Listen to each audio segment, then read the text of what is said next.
everyone, and welcome to this special episode of the Dump and Chase podcast. My name is April, and I'll be taking you through some of the best clips of the past year. The podcast is, of course, hosted by my husband, Sam Olmstead, and the guy he spends more time with during a hockey season than me, Mr. Justin Irwin. So let's start at the beginning, and I mean that literally. And here we go. Welcome to episode 1 of the Dump and Chase podcast. I am Sam, not to be confused with that movie starring Sean Penn. And with me is the founder, the writer, the videographer for hockeyfan.com, Justin. Justin, are you ready for this? I am ready. Over time, much to Justin's dismay, Sam would try to come up with different ways to introduce him every episode.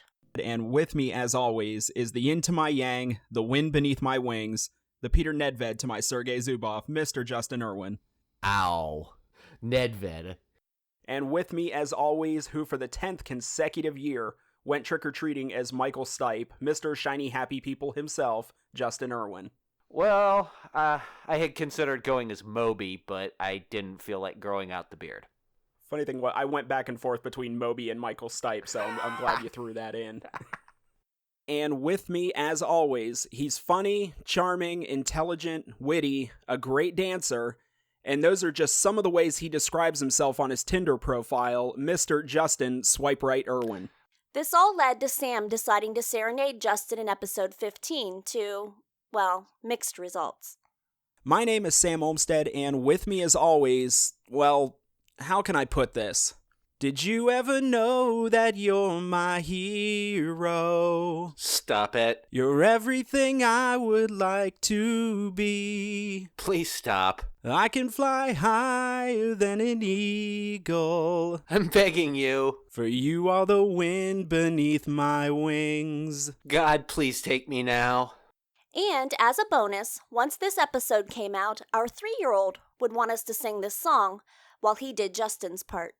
Did you ever know that you're my hero? Stop it. You're everything I would like to be. Please stop. I could fly higher than an eagle. Is it freaking you? For you are the wind beneath my wings. Is it freaking you? Aww. When the guys started this podcast, they had the same doubts anyone else would. Will anyone even listen? This question was answered pretty quickly, thanks to an observation about former Phantoms forward Brett Murray that Justin had made in episode 1. What did you see, Brett Murray at the beginning of the season compared to kind of that turnaround a third of the way through? Beginning of the season, he kind of looked like a stumbling moose on the ice. Now he seems to be a lot more confident. It was only a few days later when they got confirmation that people were, in fact, listening. And speaking of Brett Murray, we'll start this out with, both of us recently attended the season ticket renewal meeting up at the Cavelli Center. At the meeting, I started to get the hint that maybe some of the players have heard the podcast last week, and if they did, thank you for listening. I believe one point when it was mentioned about Canadian and European players on the team, I believe I heard a moose call. Yeah. And that harkens back to episode 1, where you use the description of Brett Murray being a stumbling moose on the ice at the beginning of the season. And pretty sure I heard a moose call there. After the meeting, who I believe was Brett Murray, his back was to me, but he was the tallest one in the group, so I'm assuming it was him. If it's not, my apologies. Saw somebody with their hands up to their head going full Bullwinkle mode, a la Joey Gladstone in Full House, and stumbling into the other players. So I think I can take the assumption that at the very least they heard about it. So kudos to Brett Murray for having a sense of humor about it. A lot of trial and error has taken place over the past year. Coming up with ideas for new segments or effects was a weekly thing. Some ideas stuck around, some not so much. And some ideas, like the weekly previews, stuck around way longer than they should have. In episode 6, the guys tried out the concept of a cold open that previewed the upcoming episode. This idea only lasted for this one episode, but became a memorable hit early on. Welcome to the Dump and Chase podcast. We're going to call this the warm-ups. We have a lot to get into this episode. Murray Gunty goes all Vince McMahon and wishes GM Jason Kohler the best of luck in all his future endeavors. We're left wondering why, and Jason is left with a closet full of Phantoms polo shirts. Brad Patterson takes on the double role of general manager and head coach, and most importantly, moves one parking spot closer to the Covelli Center. We dig into the romance between Youngstown and every hockey player currently breathing in the state of Maryland. The big question is, who gets a rose and moves on to next week? You complete me.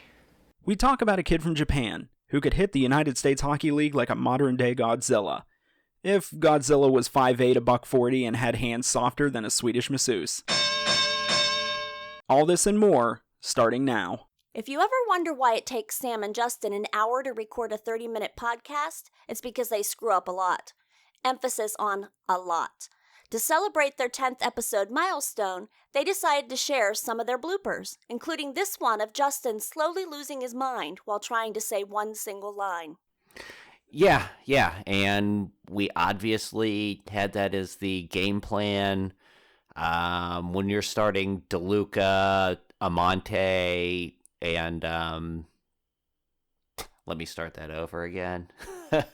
When you're starting DeLuca, Amante, all right, let me start this over again because my brain has gone to mush there. All right. Yeah, it was pretty obvious from the get-go that was the game plan, was to play them physically. When you start DeLuca, Amante, and Needham on the top line... Okay, start this again one more time. Yeah, it was pretty obvious that playing them physical was the game plan. When you start DeLuca, Amante, and Needham at the game... started. Damn it. Episode 16 was released a few days before Christmas. To celebrate, after a little bit of hacking, they got a hold of each other's letters to Santa. But it turned out that one list was a little more secretive than the other. So, what I haven't told Justin is I did a little snooping around, some buddies at the NSA, things like that. And turns out I found Justin's letter he wrote to Santa Claus. Hey, wait, tampering with the mail is a federal offense, man. Well, when it's written in crayon, they don't seem, when the address is written on there in crayon, it says Santa Claus the North Pole. They're not as stringent about that kind of stuff. So yeah, I got a hold of Justin's letter to Santa, and in the interest of transparency, we always want to be very open with all of you out there. So a few things on this list that I thought I would share with everyone. First off, hypoallergenic car wax, and then in parentheses, for my head. So I guess, hey, hypoallergenic, at least you're, looking to take care of yourself there. Yeah, well, need something for the buffering pad, the power buffer. Without something on there, man, it really tears you up. So you go with the power buffer, you don't go by hand? Yeah, I'm too lazy. Yeah, okay. Okay, next thing on the list, a vinyl patch kit for... quote, inflatable items. I'm not sure I want an explanation for this one. Okay, because you won't get one. I won't see anything. I'm sure she's lovely. And then finally, round trip tickets to Tijuana, no questions asked. Is Kevin Stevens going on this trip with you? Well, I only said round trip because I don't want it to seem too suspicious. Okay. So we'll just leave that at that. So yeah, I just thought everybody would want to know what Justin asked Santa Claus for Christmas. Well, just to be fully transparent with the audience, a little elf might have slipped me something pretty similar. It was my wife, wasn't it? No comment. Yeah. So let's see what we have on here. I did not agree to this. Okay. Alrighty. Remington manscaping kit. Whoa, I'm gonna need therapy to forget that one. Okay. Alright, moving on. A wheel of Capistrina goat cheese. Okay, well, I guess going organic in the new year. Okay. And okay, I really got to question this last entry. What do you need a 55-gallon tub of butter for?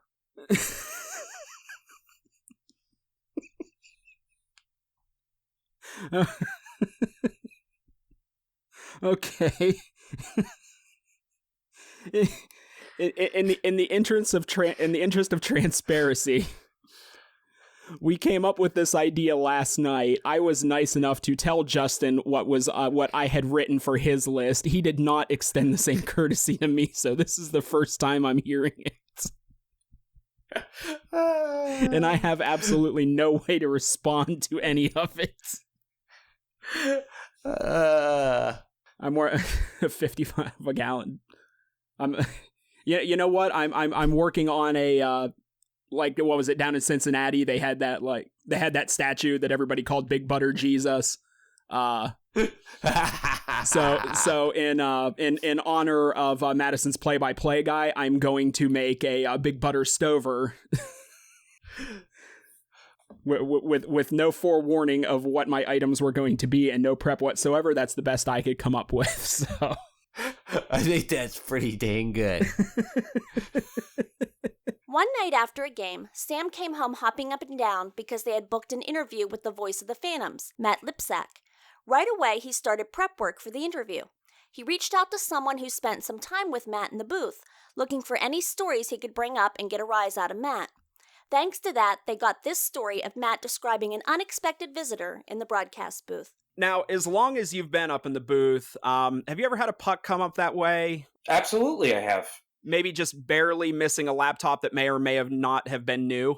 Absolutely, I have. I think it was January 27th, maybe, like 2 years ago. It was during pregame warm-ups, and I was chilling up there in the booth, minding my own business, and all of a sudden there's this thwack on the wall right next to me. I'm looking all around, and then I turn around, and there's a puck sitting down on the ground that had missed my head by maybe 2 or 3 feet and missed my laptop by about the same.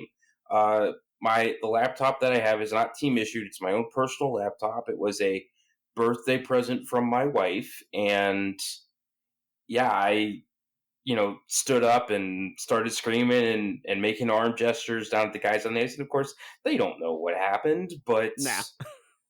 yeah, so there has been one puck up in the booth. At least they got close enough to my computer. And that is a trick because, where I sit there in 207 in the, I guess it'd be the corner closest to center ice, I'm still protected by meshing directly in front of me. So you have to hit the crossbar and have it go over the meshing, but then up over all of the seats in the bowl and up to the second row of the press box. So you have to imagine that this puck had to travel 100, 150 feet after hitting the crossbar. Now, I may or may not have talked to your old booth buddy, Sean Stewart, before this interview, and he may or may not have told me to ask you about the puck coming up into the booth. Yeah, I was not happy that day. And Toward the end of February, the hockey world was buzzing over the story of David Ayres, a 42-year-old Zamboni driver and Toronto native who also happened to be the Maple Leafs emergency goalie. He was called into action, but for the visiting Carolina Hurricanes and stopped 8 of 10 shots en route to a 6-3 win. With this in mind, in a newer segment called 2 Questions, Sam had asked Justin what would have happened if Justin was in that guy's skates. This was his answer. Anyways, this is coming down to the end of the episode. This is 2 questions. So, Justin, in light of recent events in the NHL with Carolina using the emergency goaltender to get a win over Toronto, let's pretend the Phantoms are in an NHL-type situation. Bassey and Purcell both go down. Age doesn't matter, and you are the emergency backup. There are 3 minutes left in the game, and the Phantoms are up by 3. Do the Phantoms win the game? No, because I pretty much break my neck putting on skates and trying to get onto the ice, leaving an empty net, and will be thankful to just have to forfeit. Yeah. I kind of imagine it. You'd just be like a weeble, like all the weight of the pads on you. You'd just kind of be stuck in one spot, just kind of wobbling back and forth. I'm just picturing them looking, going, is he okay? Until the blood starts running out from underneath the mask and going, oh. Yeah. So a lot like goaltending in the 50s, 60s, and 70s. Yeah, basically. There you go. Every episode, the guys try to come up with segments to bridge the recaps and previews of each show. For episode 12, they spent 2 days beating their heads off the walls trying to come up with an idea. Finally, 2 hours before they recorded, in what can only be easily described as one of the top 2 segments ever on the show, was born. A suggestion for a promotional night where fans could settle their differences with each other. I am, of course, referring to Fan Fight Night. Moving on from last weekend, we get to this point in the season where it becomes a grind. This can get pretty boring if it's just recap last weekend, preview next weekend. So we're definitely into the grind of it now. So we're trying to come up with ideas for fillers, and one idea that we kicked around was if we came up with our own suggestions for promotional nights at the Covelli Center. Unfortunately, that didn't work out too well. I could not come up with anything, and Justin, the only thing you came up with was... bungee jumping from the rafters of the Covelli Center with Sparky. Because what could go wrong there? I mean, everyone trusts the sturdy construction of the Covelli Center. But then you know, if it goes horribly wrong, you kind of end up with this scenario. You've got bodies all over the ice. You know, that's going to clog up the Zamboni. I think you get the Chuck-a-Puck kids to come out and clear them off. Oh, God, there's an image right there. They're going to have the ice crew kids come out and scrape them up. So this is why we're not going with that idea. We might have to edit this. Moving forward. You know darn well every time you say we're going to edit this, I leave it in just because you said that. So yeah. You might have to come up with a different tactic. So moving on. So basically the idea that we ended up coming up with is instead of coming up with different promotional nights, we came up with one promotional night. And we are going to call this promotional night Fight Night. Now, in hockey, even though it's not as prevalent now as it used to be, you know, fighting is still somewhat part of the game, and kind of the logic behind it is the players policing themselves. Somebody gets a little too out of control on the ice. Somebody comes along, tries to knock them out, you know, kind of say, hey, we're done with this. We think the fans should be afforded the same luxury as the players are during the game.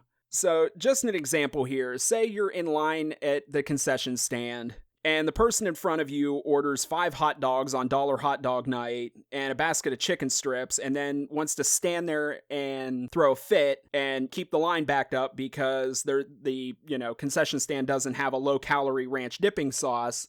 You should be able to challenge this person to a fight during the intermission. You go out onto the ice, you're given, gloves, you're given a hat, a helmet, and you get to duke it out right there on the ice and take care of it.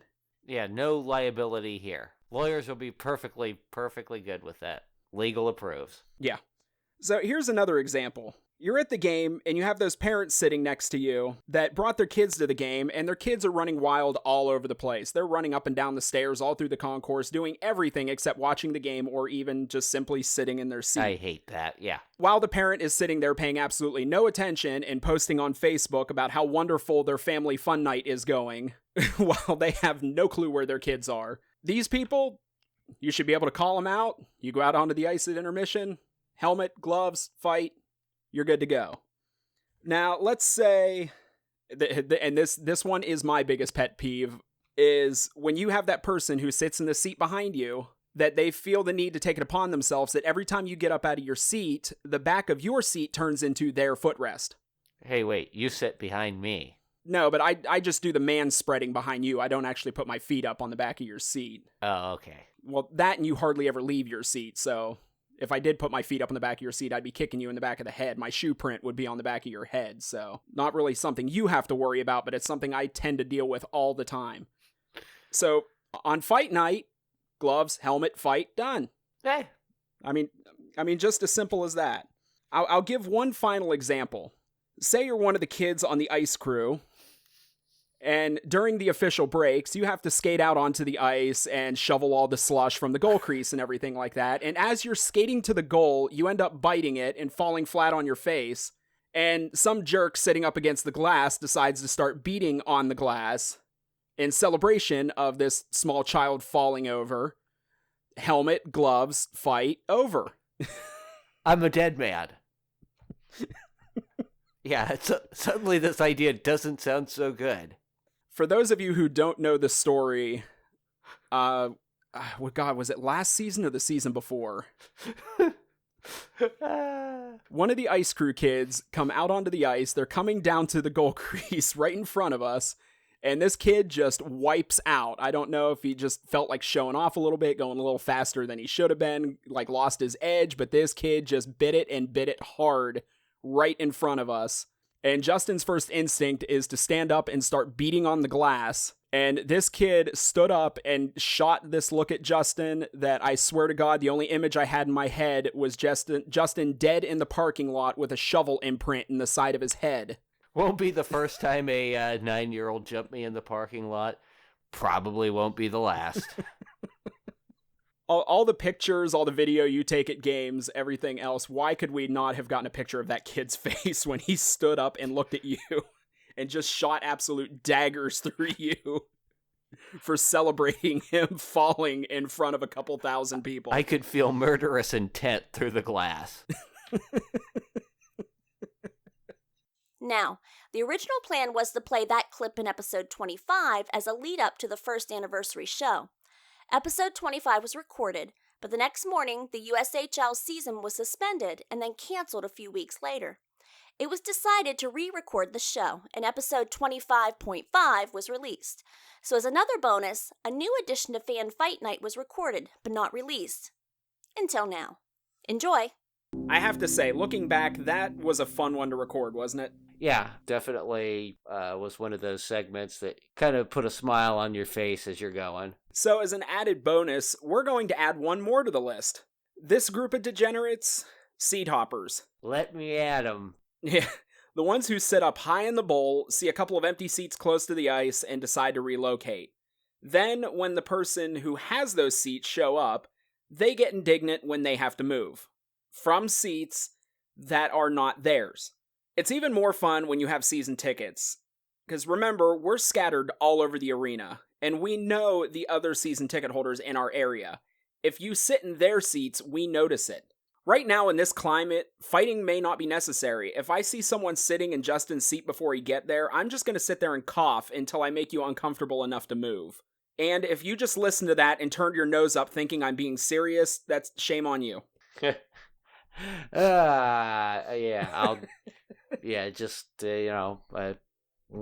getting my blood all boiled just thinking about these people. So, if you go to a game and some jagoff is in your seat because they didn't like their seats, helmet, gloves, fight, done.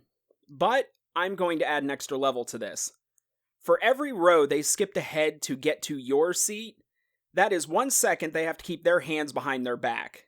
So if they're in row P and they move up to row B, that's 15 seconds you get to wail away on them before they fight back. Yeah, I like the old Robbie Brown pull the jersey up over their head and start throwing uppercuts.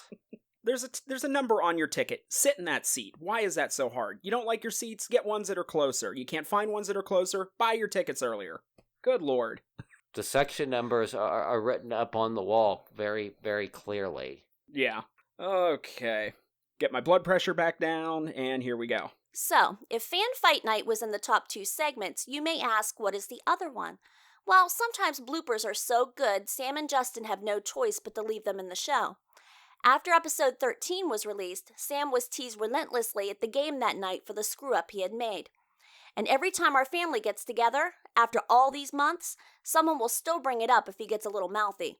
So without further ado, this is what happens when Sam doesn't prepare well enough and forgets the name of a promotional night.